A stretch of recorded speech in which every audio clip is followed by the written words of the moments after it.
আজকের দিনটার জন্য বিশেষ, কারণ আমাদের প্রিয় স্টুডিওতে বসে আছেন খবর জগতের নতুন সংযোজন মিস্টার রঘু। তিনি খবর পড়বেন, তবে একটু অন্যরকম ভাবে। দর্শকবৃন্দ, আপনাদের জন্য এমন কিছু খবর এনেছি যা শুনে আপনারা হয়তো নড়ে বসবেন, তবে সাবধান, নড়তে গিয়ে যেন চেয়ার থেকে পড়ে না যান। প্রথম খবর, বিশ্বের প্রথম উড়ন্ত গরু। এই তো গেল সপ্তাহে ভারতের এক গ্রামে আবিষ্কার হলো এক বিশেষ গরু। বিজ্ঞানীরা বলেছেন এটি নাকি পৃথিবীর প্রথম উড়ন্ত গরু। সকালবেলা দুধ দহনের সময় গরুটিকে খামারের ছাদে পাওয়া যায়। গ্রামের মোড়ল বলেছেন, আমাদের গরু খুবই আজব, এখন মনে হচ্ছে এটি কপ্টারের মতো উপরে উঠতে পারে, তবে এর নিচে দাঁড়াবেন না, কারণ উপর থেকে কিছু ফেলতে পারে। এবার হয়তো এয়ার ইন্ডিয়ার জায়গায় আমরা কাউ ইন্ডিয়ার ছাড়তে। দ্বিতীয় খবর, বিয়ের মঞ্চে বড় ঢুকে গেল মোবাইল ফোনে। এরপরের খবরটি আরও মজাদার। বাংলাদেশের এক বিয়েতে এমন কিছু হলো যা কেউ কল্পনাও করেনি। বিয়ের মৌকে বর যখন কনের গলায় মালা পরাতে যাচ্ছিল, তখন তার হাত থেকে মোবাইল ছিটকে পড়ে এক বিশাল বাড়া কেকের ভেতরে ঢুকে যায়।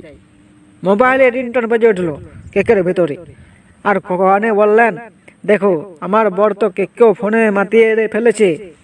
এখন সেই মোবাইল ফোন কেকের সাথে বিক্রি হচ্ছে, লেখা আছে কেকের ভিতরে স্মার্টফোন ফ্রি।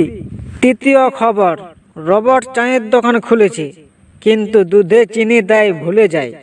এক শহরে রবট দিয়ে চা বানানোর দোকান চালু হয়েছে, কিন্তু সমস্যা হলো রবট দুধ আর চিনি ঠিক মতো মেশাতে পারে না। গ্রাহকরা বলেছেন চা বানাতে গিয়ে রবট আমাদের অ্যাসেম্বল করে ফেলেছে। দোকানের মালিক বলেছেন, এত আধুনিক প্রযুক্তি আনলাম আর রবট চিনি গুনতে পারে না। দর্শকবৃন্দ, এবার থেকে চা খেতে গেলে রবটের চেয়ে পাশের দোকানে কাকু ভালো, অন্তত চিনি মাপতে ভুল করবে না।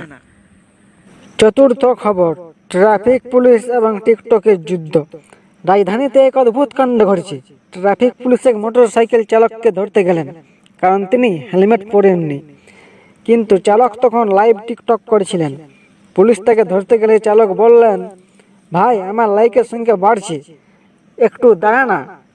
পুলিশও নাকি লাইভে এসে বলেন, সবাই এই ছেলেকে রিপোর্ট করো না। যদি এমন হয়ে চলতে থাকে তাহলে হয়তো পুলিশ ভবিষ্যতে লাইভে জরিমানা আদায় করবে। পঞ্চম খবর, বাজারের নতুন মোজা গন্ধহীন এবং সুরেলা। বিজ্ঞানীরা আবিষ্কার করেছেন এক নতুন ধরনের মোজা, যা নাকি পরলে পায়ের গন্ধ চলে যাবে এবং মিষ্টি সুর বাজবে। এটি টেস্ট করার সময় এক ব্যক্তি বলেন, মজা লাগছে, কিন্তু কেন জানি বেজে উঠেছে বিবাহের গানা। এখন সেই মোজা কিনতে হলে মানুষকে গানের সুর পছন্দ করে অর্ডার দিতে হবে। ভাবুন তো, বাসে ওঠে আপনার পা থেকে শচীন দেব বর্মনের গান বাজছে, মজা লাগবে তো।